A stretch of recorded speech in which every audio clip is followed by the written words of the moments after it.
नमस्कार, मैं संजय खटाना आप सभी का हार्दिक स्वागत करता हूं। आज हम हैं सहकारी गन्ना विकास समिति लिमिटेड लक्सर में और यहाँ एक बड़ा भुगतान है सहकारी समिति का जो रुका हुआ है, जिस पर आज हम चर्चा करेंगे। हमारे बीच मेहमान हैं पूर्व चेयरमैन चंद्रशेखर आजाद जी, मौजूदा चेयरमैन क्या शुभ नाम चेयरमैन जितेंद्र नागर जी, और हमारे सचिव महोदय हैं आप सूरज भान जी। आप बहुत ही तजुर्बेकार गन्ने के चेयरमैन माने जाते हैं। आपके समय में बहुत अच्छी व्यवस्थाएं रही चेयरमैन साहब, लेकिन आप जैसे लोगों के रहने के बावजूद गन्ना मिल के ऊपर समिति का 29 करोड़ बकाया है, जिसकी वजह से यदा कदा परेशानियां भी आती हैं और समिति को कर्ज लेना पड़ता है कोऑपरेटिव बैंकों से। अभी नहीं लिया वो अलग बात है, आपकी लिमिट नहीं बनी वो अलग बात है, लेकिन कर्ज एक तरफ तो कर्ज लेने की नौबत है व्यवस्था चलाने के लिए, और एक तरफ आपका 29 करोड़ रुपया रुका हुआ है। इसके ऊपर आप क्या कहना चाहेंगे? ऐसा है, चीनी मिलों द्वारा मेरे कार्यकाल के समय तकरीबन पूर्ण कमीशन दिया जाता है। उसके बाद जो यहाँ बोर्ड का गठन हुआ, उनके द्वारा कमीशन ना ले पाना इसकी विशेष वजह हुआ है, और ये धीरे धीरे बकाया होते होते 29 करोड़ के करीब हो गया। इससे विशेष नुकसान ये है कि यदि हम खाद का वितरण पूरी व्यवस्था कराएं तो हमको तकरीबन 25 करोड़ रुपए की आवश्यकता पड़ती है। वो बैंकों द्वारा, कोऑपरेटिव बैंक द्वारा इसकी लिमिट बनती थी, जिसके द्वारा इसका किसानों को खाद का वितरण किया जाता था। परंतु कुछ परिस्थितियों बस इसकी बैलेंस शीट पेंडिंग होती चली गई और बैंक से जो है वो लिमिट नहीं बन पाई, और ये वितरण घटते घटते 12-13 करोड़ पर पहुंच गया है, जिससे सीधा सीधा किसान मजबूर है बाजार से 5% इंटरेस्ट का पैसा उठाकर खाद की पूर्ति करने के लिए। ठीक है। जबकि समिति द्वारा 11% इंटरेस्ट पर ईयरली के पैसा उपलब्ध हो जाता था। इसके गन्ने मूल्य भुगतान से इसे काट लिया था। चलो, और समिति को 9% पे मिलता था। समिति ने 9% का भुगतान किया और इसका कमीशन उसके यहाँ रुकता रहा, उसका ऐसा कुछ मिला नहीं, जो सीधा सीधा गन्ना समिति को इसका नुकसान है, और ये धीरे धीरे माइनस की ओर जाना शुरू हो गया। इस स्थिति को देखते हुए हमारा कमीशन तत्काल मिलना चाहिए।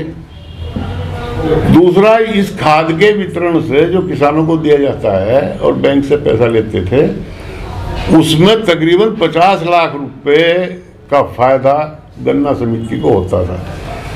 अब ये फायदा साहूकारों को हो रहा है, जो करोड़ों में पहुंच जाता है।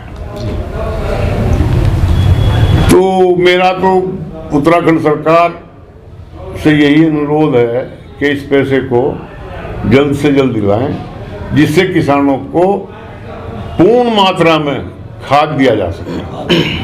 पैसे की व्यवस्था न हो पाने से खाद का वितरण बहुत कम रहता है, जो अधिक होना चाहिए। चेयरमैन साहब, आप मौजूदा चेयरमैन हैं जी, और आपका ही पैसा बकाया है, तो अगर जनता का पैसा रोक ले मिल तो आप कैसे दिलवाएंगे? क्या कहना चाहेंगे आप? साहब, ये मिल में जो है ये अपनी मनमानी करते हैं। हम इन पर दबाव बनाते हैं, हर 15 दिन में चिट्ठी लिखते हैं कि हमारा पैसा दिया जाए। अगर ये हमारा पैसा देते हैं तो हमें लिमिट बनवाने की कोई आवश्यकता नहीं है। हम अपने पैसे से ही अपना तो बिजनेस कर रहे हैं। इनसे मांग क्यों नहीं करते? मांग करते हैं, चिट्ठी लिखते हैं। कितनी चिट्ठी लिख दी होंगे आपने? सैकड़ों चिट्ठी लिख दी इनको। तो सैकड़ों चिट्ठी लिखने के बावजूद भुगतान नहीं कर रहा? इन पर कोई असर नहीं पड़ता। आपने उच्च अधिकारियों से बात करी? उच्च अधिकारी बात की, कमिश्नर साहब को चिट्ठी लिखी है हमने पहले, जो पांडे जी थे, डी साहब के भी अवगत कर रखा है। अभी कल मीटिंग थी डी साहब के यहाँ, वहाँ भी ये बात रखी गई, तो हमारा पैसे दिलवा जाए। अब यहाँ गन्ना किसानों के प्रतिनिधि हैं जी, आपकी बात नहीं सुनी जाएगी फिर तो यहाँ लोकतंत्र खतरे में है इसका समिति का। जी जी, तो इसके लिए आप कोर्ट जाना चाहिए या फिर दूसरा रास्ता क्या करना चाहिए? अगर ये इंडियन इनका बंद कर देना चाहिए। चाहिए। हम सोमवार को, अगर ये हम नहीं थे सोमवार तो हम इनका इंडियन बंद कर देंगे। सोमवार में इंडियन बंद कर देंगे। आज क्या तारीख होगी?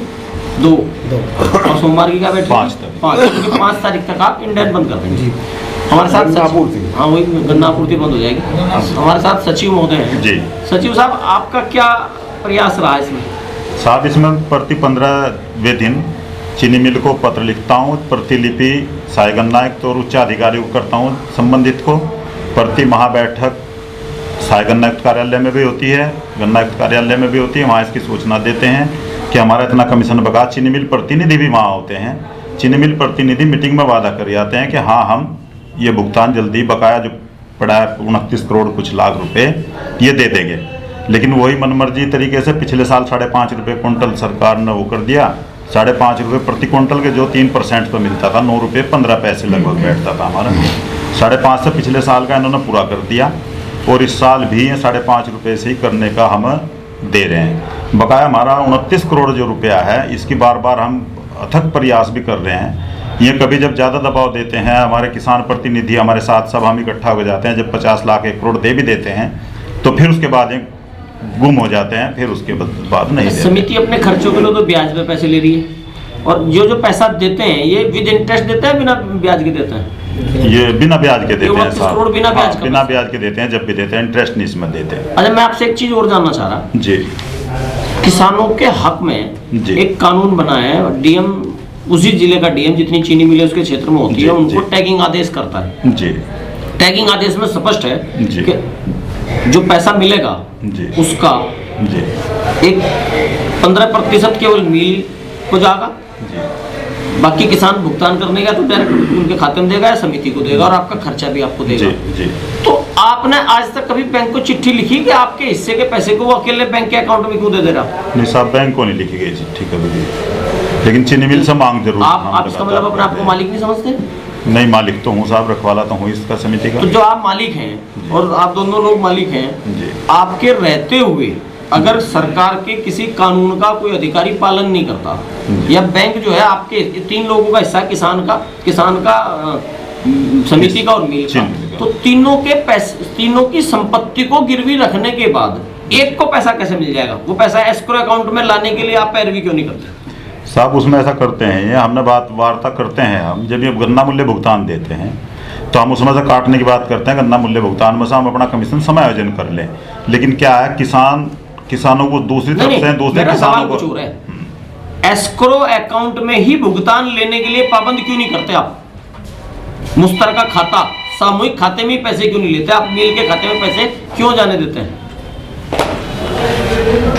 साहब, उसकी कार्रवाई अब आगे सब उच्च अधिकारी की नजरों में ये नॉलेज में लाकर संज्ञान लेकर उस पर आगे कार्रवाई करने के ऊपर प्रयास रखेंगे। जी चेयरमैन साहब। भाई घटाना जी, इस संबंध में मेरा कहना दूसरा है।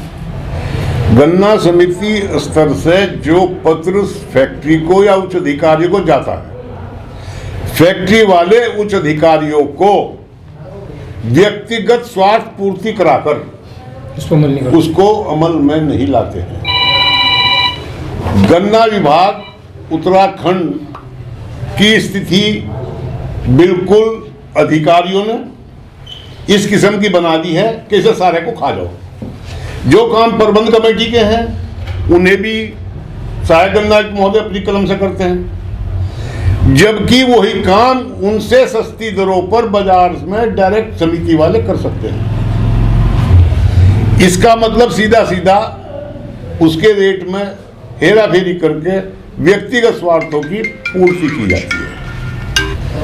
यहाँ तो जब तक उत्तराखंड सरकार इन अधिकारियों पर नकेल नहीं कसेगी तब तक कुछ नहीं होगा। धन्यवाद। आप देख रहे थे, किसान परेशान हैं और अधिकारी चाहते हैं कि शिकायत हो, लेकिन अपना पेट भरने के लिए। आप किसान शिकायत करेगा, सचिव शिकायत करेंगे, गन्ना चेयरमैन शिकायत करेंगे, मिल की अपना हिस्सा लेने के लिए, अपना हक लेने के लिए, लेकिन जेबें अधिकारियों की भरेंगी। ऐसा हाल इस प्रदेश में गन्ना विभाग का हो गया है। अब मजबूरन लोगों ने शिकायतें करना भी बंद कर दी हैं। उत्तराखंड हरिद्वार का तो